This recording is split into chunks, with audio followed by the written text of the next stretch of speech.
When Julie found a trucker's logbook left open on a diner booth, she thought it was just another forgotten notebook.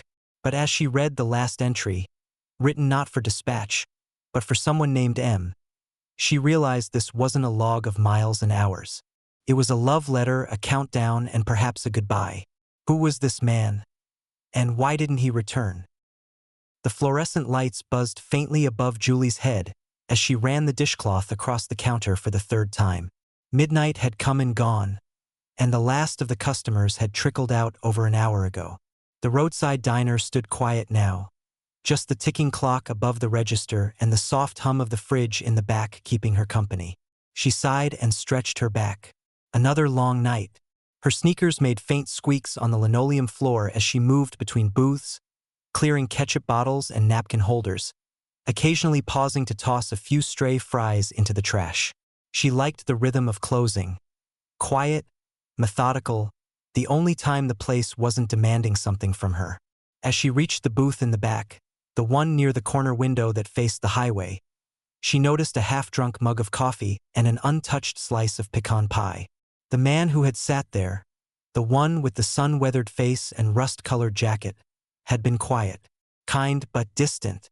He hadn't even looked at his phone, just sat there staring out the window for hours, then left without a word. She figured he was just tired, like most of the drivers. She moved to gather the dishes when her eyes caught something strange on the vinyl seat. A notebook. It was thick, leather-bound, with a scuffed cover and worn edges. She picked it up cautiously, glancing around out of instinct, even though she was alone. The cover was unmarked. It felt heavy in her hands, like it had been carried across miles. She flipped it open. The handwriting inside was small, neat. The first few pages were typical enough: dates, delivery locations, hours logged, weight loads. But by the fifth page, it changed. Sentences became longer, personal. The name M appeared over and over again in the margins. Saw a red bird today, M. Made me think of you, M. I passed the place where we used to stop for pie. Still the same, just older. Drawings filled the pages too. Quick pencil sketches of gas stations, distant skylines, even a delicate portrait of a girl on a swing. Julie sat down, forgetting the pie, the cloth, the dishes. She turned another page, then another. The entries weren't written to dispatch or for record-keeping. They were conversations with someone the writer missed, or maybe never met. And then, about 2/3 in, she found a date, yesterday's, and a line written in bold. Tonight, I tell her. She froze. Her thumb hovered over the edge of the next page. But it was blank. The next one, too. She flipped through the remaining pages quickly. Empty. He hadn't come back. She looked toward the window. The parking lot outside was empty except for her car and a delivery van across the street. The highway beyond it shimmered faintly under the amber glow of the street lamps. He'd driven off into that darkness and never returned. Julie stood slowly, gripping the logbook in both hands. Her first instinct was to place it in the lost and found box behind the counter. Maybe he'd remember and come back for it. But as she looked down at the worn leather, something tugged at her. She wasn't a nosy person by nature. People left things behind all the time: gloves, wallets, even wedding rings once. But this felt unfinished. Not forgotten, but left. She turned back to the last entry. Tonight, I tell her. Tell her what? And who was M? She tapped the corner of the book against her palm. A dozen reasons ran through her mind to leave it alone. She had work in the morning. Bills. A teenage son who'd give her that look if she started another one of her projects. But still, what if something had happened? She looked around the quiet diner, the scent of coffee still lingering in the air. Her own life had been stuck in the same loop since the divorce. Same shifts, same streets, same quiet ache in her chest every night as she locked the front door and drove home. Maybe this wasn't about the trucker at all. Maybe she just needed something to feel different. Julie took the book to the counter, set it gently beside the register, and sat down. She flipped back to the beginning, this time ready to read every page. Whatever this was, it wasn't just a logbook. It was a message, and someone out there hadn't heard it yet. Julie sat on the couch with her legs curled under her. The logbook balanced across her lap like it might vanish if she let it go. The living room light was dim, just a single lamp casting a golden circle across the page, and the rest of the house slept in silence. Outside, a late spring drizzle tapped softly against the windows, steady as a ticking clock. She hadn't meant to stay up this late. At first, she'd planned to skim a few more entries and tuck the book away in case the man came back. But the pages kept pulling her forward. Sketched maps that tracked more than miles, red ink circles around towns that felt familiar, even though she'd never been to them. A few had little notes scribbled beside them. She might have gone here. Saw her name on a flyer. Too late again. The name M wasn't just a memory. It was an obsession. A missing piece that haunted every stop, every mile, every breath of Red Holden's road-weary life. Julie turned another page and paused. A letter, never sent, written in neat black ink. I should have stayed that night. You were only 10, standing barefoot in the driveway, and I drove away thinking I was protecting you. But all I did was disappear. She exhaled slowly, her fingers brushing the edge of the paper. Her chest ached. The emotion inside the words was raw and familiar. The next page was a pencil sketch. A little girl with pigtails standing next to a mailbox. The figure in the truck mirror was him, watching her as he drove off. Julie swallowed hard. Was M his daughter? She traced the lines of the drawing with her eyes, wondering how long he'd carried that memory, wondering what choice had sent him running. Behind her, the hallway light flicked on with a click. Kyle. He shuffled into the room wearing mismatched socks and a hoodie too big for him, the sleeves covering his hands. His hair was messy, his eyes bleary from sleep. Mom, he mumbled. What are you doing up? She looked up quickly and closed the book halfway on reflex. Just reading, she said, forcing a small smile. He frowned. Is that from the diner? She nodded. He rubbed his eye and walked closer. You're doing it again. Doing what? He gestured vaguely at her, at the lamp, the coffee mug on the side table. Getting too into things, like with that guy's camera you found last year. Or the time you tried to track down the lady who left her coat with the pendant in it. That's not fair, she said, more defensive than she intended. This is different. He crossed his arms. Is it, though? Julie closed the book gently and rested it on her lap. I don't know, Kyle. Maybe not. But it feels like it matters. He stared at her for a moment, eyes narrowing just slightly, then dropped onto the edge of the couch beside her with a groan. You get like this when you're stuck, he said quietly. Since the divorce, you find these stories and dive into them, like you're trying to fix somebody else's mess so you don't have to deal with our own. The words stung, but not because they were cruel, because they were partly true. I guess I like stories with endings, she said after a pause. We didn't get one. They sat in silence, the rain tapping gently outside. After a moment, Kyle asked, So who is he? The guy who left that? I don't know. His name might be Brad. He was at the diner last night, quiet, older. Left this behind. Kyle eyed the closed book, then looked back at her. You thinking of finding him? She hesitated. Maybe. He nodded slowly, then stood. Just don't disappear on me too. Okay? I won't. As he turned back toward the hallway, he paused. If you really go looking for this guy, maybe talk to Jerry. I saw him working on his old truck again. Julie blinked. You think he'd let me borrow it? Kyle gave a small shrug. He trusts you, and honestly, I think he'd be glad to see it on the road again. She watched him disappear down the hall, her heart a little heavier, a little fuller. Alone again, she opened the logbook and returned to the maps. Each one marked a new location, a different route, a different possibility. Some were labeled only with single letters. Others had lines crossed through them in frustration. But one map in particular caught her attention. It was a hand-drawn sketch of a small town with a gas station circled in red. In the margin, he'd written, She always loved wind chimes. I'll start there. Wind chimes. A memory stirred. An old roadside stop near Wyoming, where a wall of handmade chimes clinked gently in the wind. She'd stopped there once with Kyle when he was little, on a road trip before everything fell apart. That place was unforgettable. She looked at the circled date. 2 weeks ago. That might have been his last stop before he came to her diner. She grabbed her phone and typed the town's name into the search bar. The gas station still existed. So did a diner down the road. No website, just a phone number. Her finger hovered over the call button, but she stopped. It was too late to call. Too early to know what she was really doing. Still, the thought wouldn't let go. What if she was meant to find this? What if the person he was trying to reach never got the message?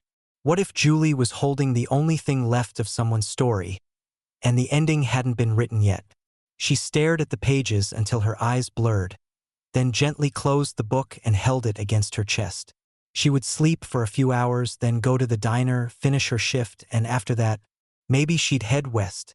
Not just for Brad Holden or for but for herself. She wasn't sure where the road would take her, but felt like it might actually be worth following.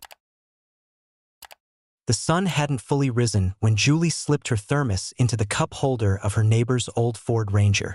The truck rumbled like it had a sore throat, but it moved, and that was enough. She'd left a note for Kyle on the kitchen table. "There's chili in the fridge. I took Jerry's truck. Be back soon or eventually. Call if you need anything. Love you." The logbook rested in the passenger seat, open to the map with the circled gas station. It would be her first stop.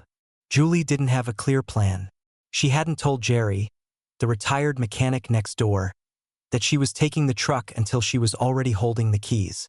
He just grinned, muttered about time you hit the road, and went back to sipping coffee in his bathrobe. The first hour on the highway was filled with second guesses. She kept replaying Kyle's words, wondering if she was chasing someone else's ghost again. But the deeper she drove into open country, past soybean fields and barns that leaned like tired old men, the more she felt a strange calm settle in. This wasn't about escaping anymore.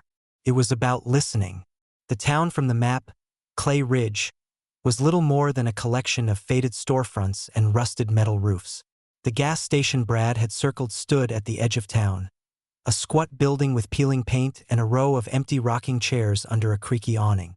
A wooden sign above the door read "Trucker's Rest, cold soda, hot coffee." Julie parked and stepped out, stretching her legs.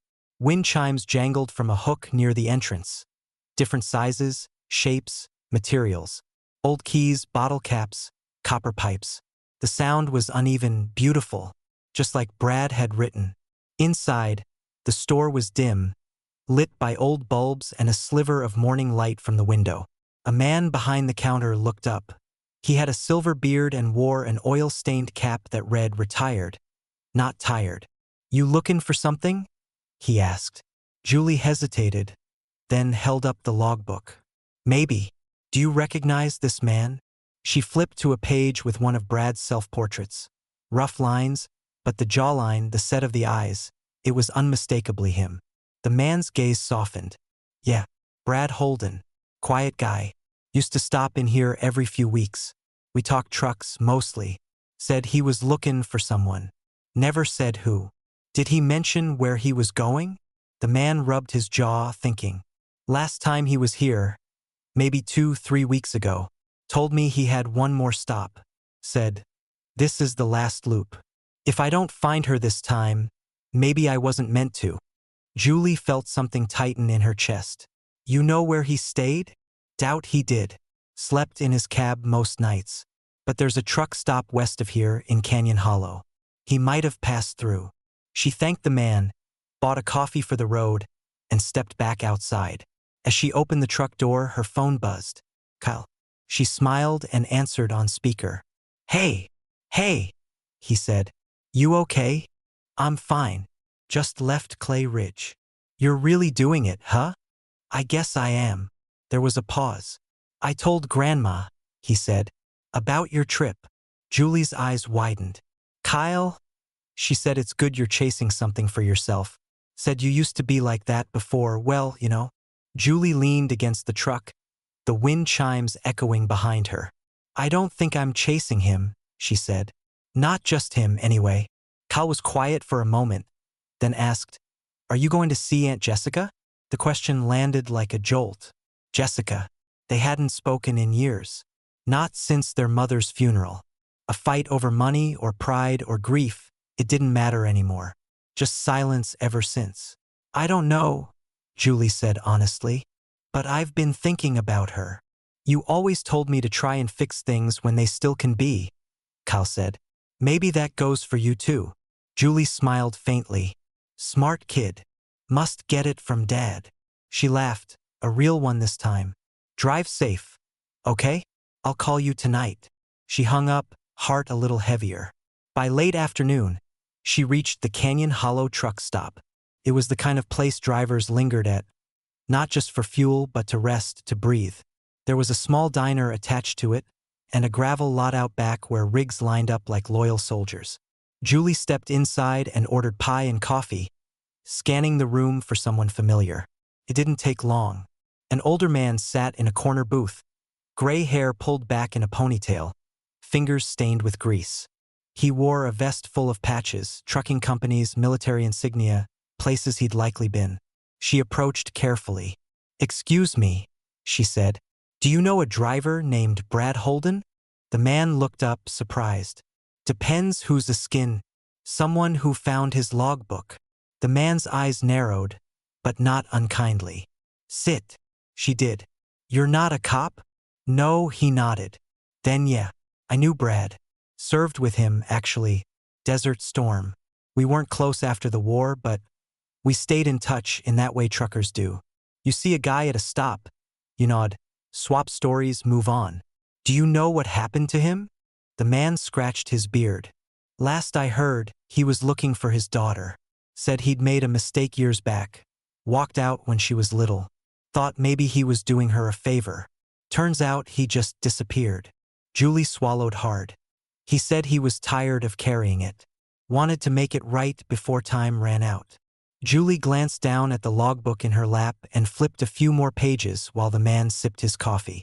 Near the back, she found a quick sketch of a road sign, Welcome to Mill Hollow, scrawled above a familiar ridge line. Below it, in small, deliberate letters, Brad had written, If I find Maureen here, I'll know it was worth the miles. Maureen. Not just M. A full name, finally. Julie stared at it, her pulse quickening.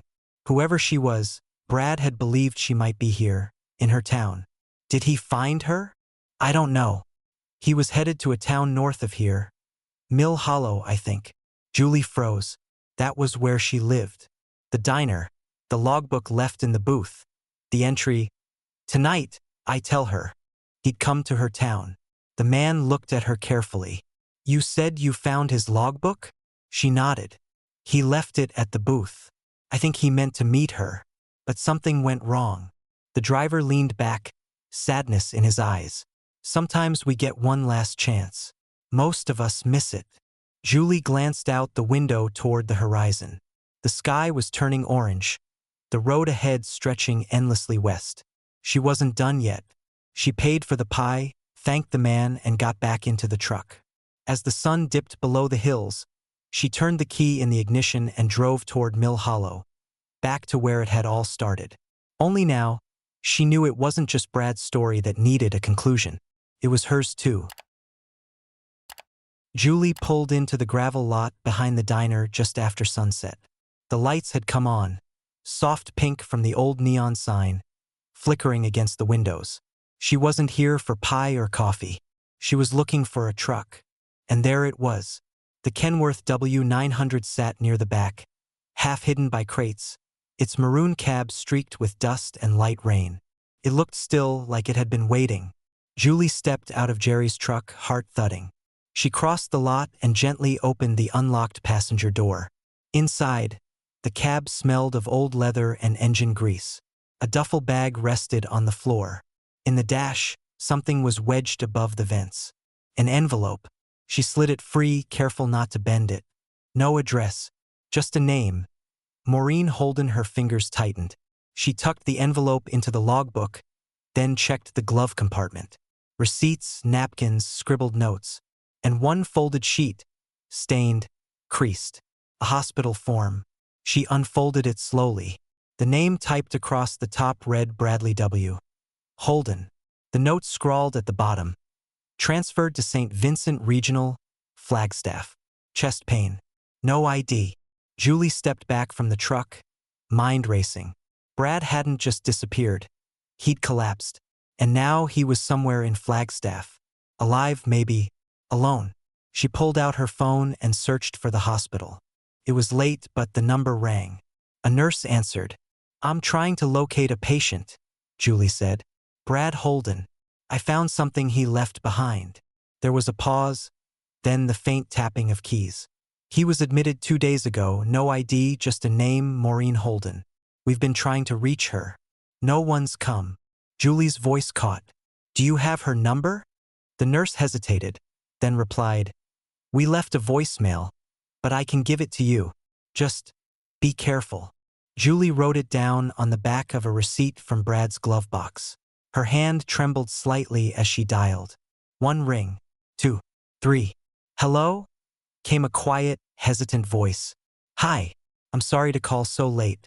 Is this Maureen Holden?" "Yes. Who's this?" "My name is Julie. I work at a diner in Mill Hollow. I think your father tried to find you. He left behind his logbook. And a letter. He's in the hospital. St. Vincent Regional. I just found out." Silence. Then softly, "I'll be there." Julie waited near the vending machines just past the hospital lobby, the logbook in her lap. Her legs bounced with nervous energy, her hands never quite still. Maureen arrived less than 2 hours later, in jeans and a sweatshirt, hair tied back, eyes wide with worry. Julie stood. "I'm Julie," she said, offering the logbook. This is yours now." Maureen took it like it might vanish if she dropped her guard. She opened it slowly, flipping through sketches, notes, a drawing of a girl on a swing. "I remember this," she whispered. "He drew it the day he left." Julie didn't speak. She didn't need to. A nurse appeared. "You can see him now, one at a time." Maureen hesitated, then turned. "Will you come with me?" Julie blinked. "If you want me to. I wouldn't be here if it weren't for you." Brad looked pale beneath the monitors, thinner than Julie remembered. His eyes fluttered open when they entered, taking in the figure at his side. "Hi, Dad," Maureen said, her voice cracking. His mouth opened, closed. Then finally, "You came." She nodded, blinking fast. "I almost didn't, but you kept writing." Julie stood near the door, holding back tears. Brad's eyes found her. "You read it." She nodded. "You left it open. I couldn't walk away." He smiled faintly, then turned back to Maureen. "I never stopped thinking of you." "I know," she said. His hand reached for hers and she took it. The beeping monitors faded into the background. The silence felt warm now, complete. Later, in the hallway, Maureen hugged the logbook to her chest. "I don't know how to thank you." "You don't have to," Julie said. "You could have just left it in the booth." "I almost did." Maureen gave a half smile. "Why didn't you?" Julie looked out a narrow hospital window at the first pale light of morning. "Because some stories don't end on their own. Someone has to keep turning the pages." She drove east as the sun rose behind her. The logbook sat closed on the seat beside her. Its journey finished, its message delivered. Julie dialed her son. "Hey," Cal said, groggy. "I found her," she said. "I found them both." "You okay?" She smiled. "I think I'm ready to call Jessica." A pause. "Yeah?" he asked. "Yeah." And this time, the silence between them wasn't empty. It was wide open. This story reminds us that even the smallest forgotten object, a notebook, a letter, a photograph, can carry someone's unfinished story. If you were in Julie's shoes, would you have gone searching for Brad? Let us know in the comments. And if this journey touched you, don't forget to like, share, and subscribe to embrace the journey for more heartfelt stories like this. See you in the next video.